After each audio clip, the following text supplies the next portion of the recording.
This is Stat Chat Sports. You're here with Josh, BT, and Tazza. We are doing our AFL predictions for the 2022 season. BT, we've just covered our 18th and our 17th ranked sides, the Gold Coast Suns and the Adelaide Crows. But in 16th, we've got a team that was down this end of the ladder last year, and we think they're probably going to stay again this year. Yeah, I think I can't see them improving at all, to be honest. If not, they may drop further. The Collingwood Pies. The Collingwood Magpies is who we are talking about, by the way. We have them tipped for 16th this season. So, as an Eagle supporter, let's hope they finish bottom. I think you actually picked them to finish bottom, BT. So why? What were your main reasons for that? Well, they might head into the jungle with Buckley, eh? Let's hopefully that happens as well. They're all over the shop. Their leadership, their coach, it's the culture in the club. They've still got the good players there, but I think behind the scenes, God knows what's happening behind there. I think Eddie McGuire's gone. At least that's a positive. Yeah, I think on field and off field they're struggling. Yeah. You mentioned there's still a few good players there. But one of the reasons that I had them ranked so low is that there's this massive gulf in class between their good players and their up-and-comers. And I don't see a whole lot of talent coming through, particularly in that 23 to 26, 27 age bracket. There is no one. You know what I mean? Yeah. There is not a lot happening there for the Pies. They're only a few injuries away from even disaster, even worse. If players like a Darcy Moore gets injured again, if Myercheck, a Pendlebury with that leadership, he's probably the only player I really like from Collingwood, to be honest. Everybody likes Pendles. Yeah. If those type of players get injured, then they're all over. They might as well just play the freaking VFL team. Yeah. Well, they might have to. They might have to go to some top-ups. Not a lot of top-ups for the team this year. They didn't have very many ins. Probably the most notable, obviously, the father-son pickup in the draft, Nick Daicos. We think he'll probably play games early because realistically, that's where Collingwood's at. They need to play their young players. Yeah. And Patrick Lipinski, which is an interesting pickup for the Pies. Tazza, do you see him as depth only, or do you think he's going to have a role to play this year? I personally think he's got a role to play. He showed at the Bulldogs that when he was called upon, he was dependable. He wasn't. I mean, the Bulldogs midfield has got unreal depth, so it was hard for him to squeeze into that team. But whenever he did, I felt like he played a role. But given he's moving to a team like Collingwood, who have open spaces, who need guys like that, I think they'll give him the chances to succeed. And I think it'll be good. Who's he push out? Well, that's the problem. They have a lot of established players in that midfield. So the rotation would look like Adams, De Goey, Crisp when he's in there. Side bottom. I reckon side bottom. Who else is in there? Like, I don't think side bottom. Oh, Daicos, of course, yeah. Both of them. You got do they play Finlay Macrae? I think Macrae gets a lot more games this year. He looked a bit raw last year, but all reports are he's looking pretty good in the preseason. So I just feel Lipinski's more ready-made in a sense. He's not going to be a star, but I feel like he's further along. And I think they want to put him in. It may stunt the growth of guys like Macrae. But yeah, like touching back on side bottom, I think they've got to park him on a half forward flank somewhere. Yeah. I don't think he's got the poise. Hasn't got the pace on the wing anymore. He's a clever footballer, and you want to see those guys sort of hammering it inside 50, hitting up your key position players, and I think that's where he'd be best served. Well, we already know Pendlebury. Yeah. We already know Pendlebury won't play midfield as well, so Pendlebury's shaping up as a halfback flanker. So they're certainly going to have to find some bodies to come through there. New coach for Collingwood as well. Craig McRae, he's certainly done his time with a lot of successful teams over the past 10 years. Spent a bit of time with Richmond and has also been at Hawthorn in the last year as well. So, he's been around some pretty established coaches. What do you think he's going to bring year one? Brody, is he going to come in and really try to make some sweeping changes, or is he more going to be focused on the young talent and just developing them? I think he's going to try and rebuild the whole team. I think players like Sidebottom and Pendles have stuck around for that 1-2 more years to help with the growth of these younger players like your Macrae and type Daicos players to come through, and then they'll be gone. And then I think Collingwood's going to be down for quite a while because they're the pure rebuild. They need to be. Yeah, and they don't have the cash. They don't have the cash there. Yeah. That had to. That I think Buckley needed to go. To be honest, in my opinion, I don't mind the bloke. To be honest, I think he's a good coach, but they need a whole change of culture at that club. Yeah, agreed. If Collingwood had have won the grand final in 2018, is Buckley still the coach? No. That's a big call. Because I think he'd still be there. I think purely because of what's happened off field and what's happened in the past and it's come out in the media now, I think no matter what, that still would have come out. And I think he still would have left. That's the reason why he left, same as Ed Maguire. Yeah, fair shout. I just think it's always hard to get rid of a premiership coach. Even you look at Bucks, realistically, he was a kick away from being that. But we always think that, premiership players, premiership coaches, they've got a little bit more prestige about them. They've got that aura about them. It's always hard to let go of a premiership coach. He was pushed out. He was pushed out of that club. Oh, yeah. I think that's, and like I said, the whole thing behind Collingwood is the whole culture and leadership, what they have at that club. That's their downfall. If they were like majority of other clubs, they would still be pushing the top 8 type team. They've got the players there, they can do it, but it's what's happened behind closed doors. Not even closed doors now. It's all over the media and stuff. And that's what we know about. If not more has happened. Mm. Yeah, I think also you make a good point about the culture, but we touched on it a little bit earlier, but certainly salary cap is an issue, and that has really depleted the team. They definitely sold the farm, after 2018, thinking, look, we're right there. We need to go for it. And that's what you do when you're in a window. Yep. I've got no problem with that at all. But, where they are now is a direct reflection of that gamble to go all in. So, they've made their own bed. The biggest thing they've got to figure out this year is, are their young players any good? Because realistically at the moment, there are not many players under the age of 23 at Collingwood that have really shown that they're going to be a, above average to elite player in this competition. Do they have any All-Australians this season? There's I think Brodie Grundy won't be the best ruckman in the competition this year. He's an All-Australian chance. Yeah. But I don't think he will get the chocolates, to be honest. The two guys that I have that are a good sniff of being an All-Australian, aside from Grundy, is Braden Maynard. Yeah. I think he is carving out a real role for himself down back. And if he gets some midfield time as well this year, which is a possibility, he'll certainly be in that discussion. And the other guy that I like as an All-Australian chance is Jordan De Goey. He is also my bloke that I think is really under the pump. And this season is going to go one of two ways for him. He is going to continue on that form that he had last year when they put him in the guts. And he was probably for a 6-week period the best player in the competition. I don't think that's really an overstatement. He looked $1 million. Yeah.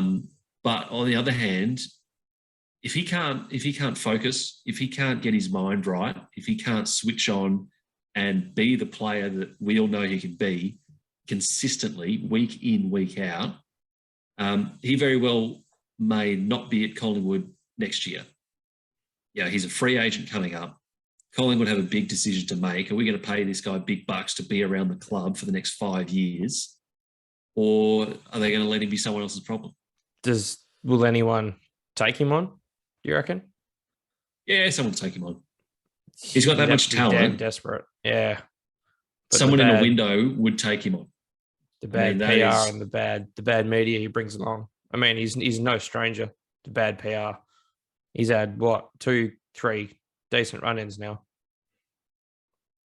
He has, for sure. And I think there's certainly issues with off the field. Yeah. Don't get me wrong. Yeah. But he's also a guy that, on the field, if you're chewing in his ear, if you're getting into him, if you're chirping him, if you're on him all day, he doesn't perform well to that. He doesn't like that. His game drops because of that. Will Schofield in the 2018 grand final, again, not trying to be biased Eagles here, but Will Schofield has spoken about him playing on Jordan De Goey, and Jordan De Goey was up and about. He was moving. He was on fire early in that game, and Will Schofield chirped him out of it. He did nothing in the second half of that game. Well, I think he kicked one really good goal, but aside from that, little impact, and he just crumbled under the pressure. So weak-minded player. Yeah. If he can sort that out this year, he's an all-Australian player, in my opinion. Yeah. He definitely has the talent there. It's just the attitude behind it. Yeah. Going on the point of if he leaves, if being a free agent, if he does leave, no one's going to pay him what he's getting paid at Collingwood. Oh, hell no. Yeah. They're not paying him that. No. They're not taking the risk. Only if he has a massive season. If he is an all-Australian caliber player this season, you will see offers of 5 years plus close to $1 million. The only team I can see is like a North Melbourne. Yeah. Well, they went after him last time. And that was the sort of deal they were giving him. Yeah. Now he's 26 years old. He's an established player, and if he can back it up this year, he's in his prime. Someone's going to pay him. Someone's going to pay him that money. Yeah. I don't know. It's a hard one. It's whether you want him on your list or not. That's the thing with the bad PR, what comes with it. And like you said, the Collingwood's culture was kind of a thing that resulted in Buckley being pushed out. Yeah. He's a direct contributor to that. So do you want to risk everything unraveling, especially at a team, if he does go to a contender, or if he does go to a club like North who seem to have a good young core?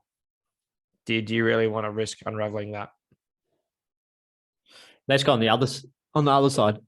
Let's say he has like an average year and something bad happens again off field. Does Collingwood push him out then? Yep. Well, he's a free agent. They don't need to pick him up. Just let him No, go. exactly. That's one. Yeah. Hit or miss. He's boom or bust this year. 100%. Yeah. Definitely. So other players at Collingwood that we want to keep our eye on. I'm not going to call him a smoky because he had a reasonable year last year, but I like this guy to just take his game to another level. Darcy Cameron. I think he's going to get a lot of opportunities to be the number one key forward for the Pies. So that sort of big target up front. We know his capability as a ruckman, a second fiddle to Brodie Grundy. Yeah.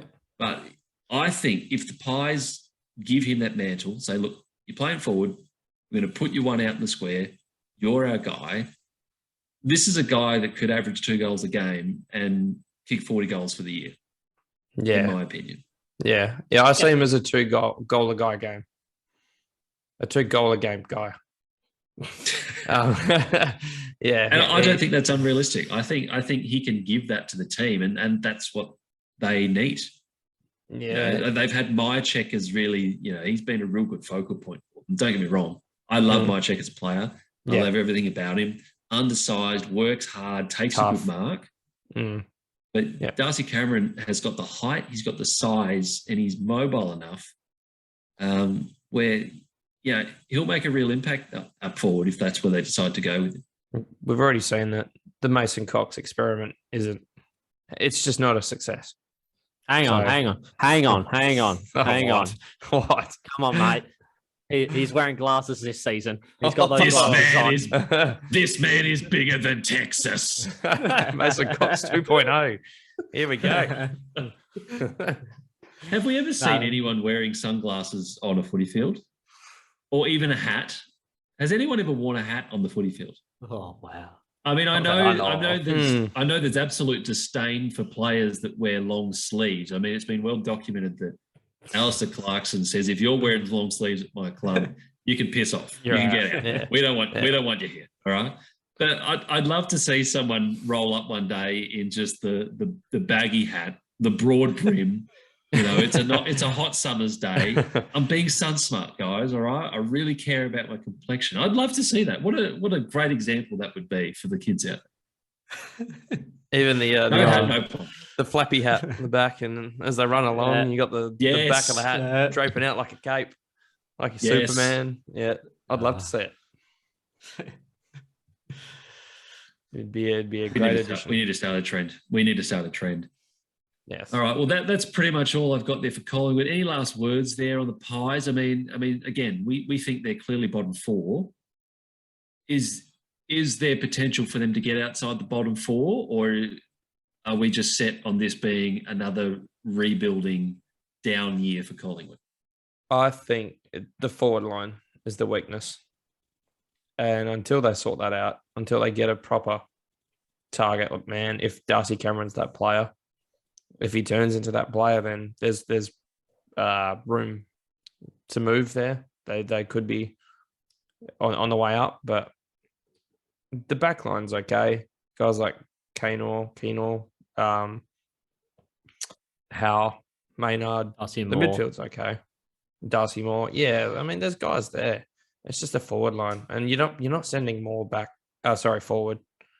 He's too good up the back. And I think the Pies would need to have massive contributions and injury-free years from their players that are over 30 or that are going to be turning 30. And there's a lot of them. You know, so we're talking Pendles, Jeremy Howe needs to play a full season. Roughhead's 31, Sidebottom's 31. Mycheck's going to be turning 30. They need to really get full seasons and good quality seasons out of those guys if they're going to win more than 5 or 6 games. Jamie Elliot. Yeah.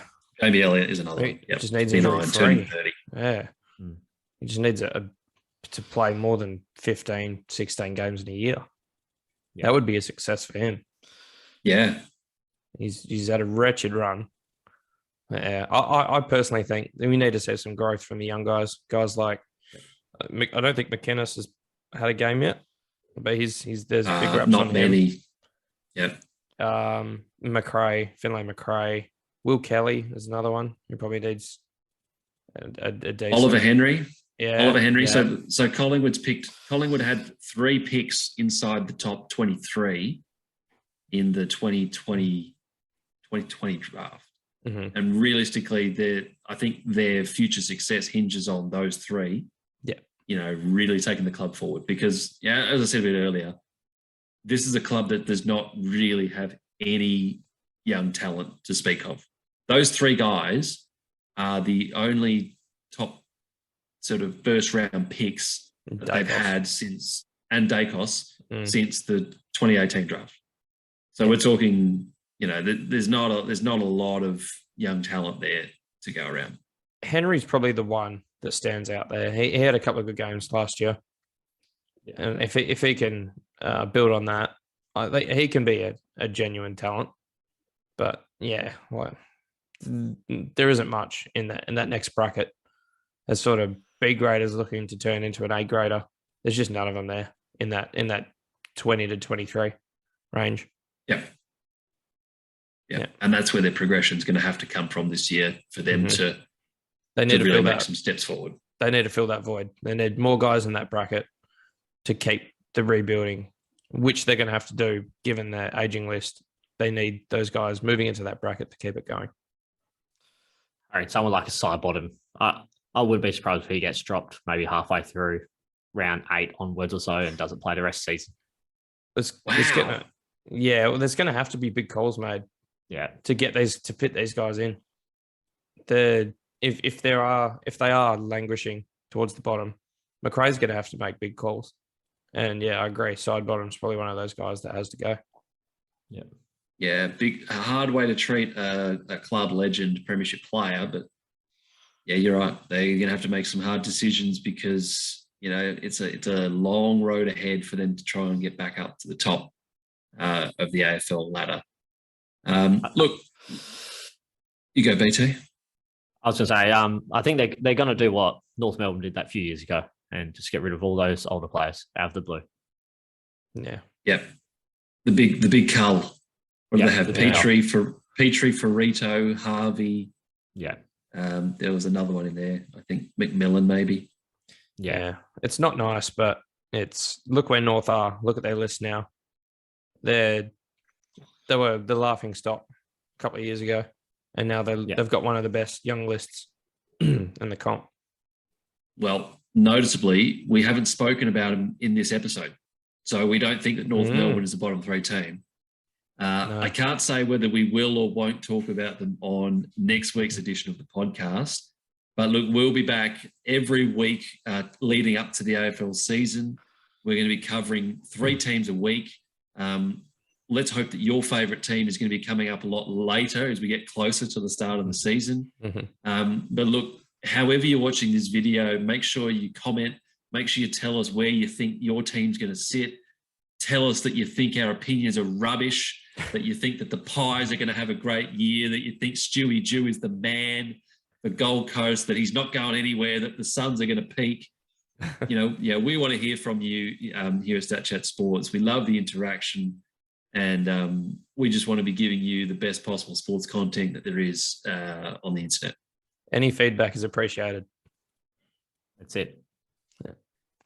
Now, look, with that, stay tuned. We'll be back next week with more Stat Chat on AFL. And, of course, we're covering a whole bunch of other sports as well. We're going to be talking NFL with the Super Bowl coming up. TB's loving his English Premier League at the moment as well. So make sure you check us out, Facebook, YouTube, Instagram, TikTok, Twitter, whatever you like. We're on it. We've got it. So thanks, guys. We'll catch you next time. Mason Cox for Coleman. Oh, we can end it there, I think. I think BT, you're drunk. Go home. You're delirious.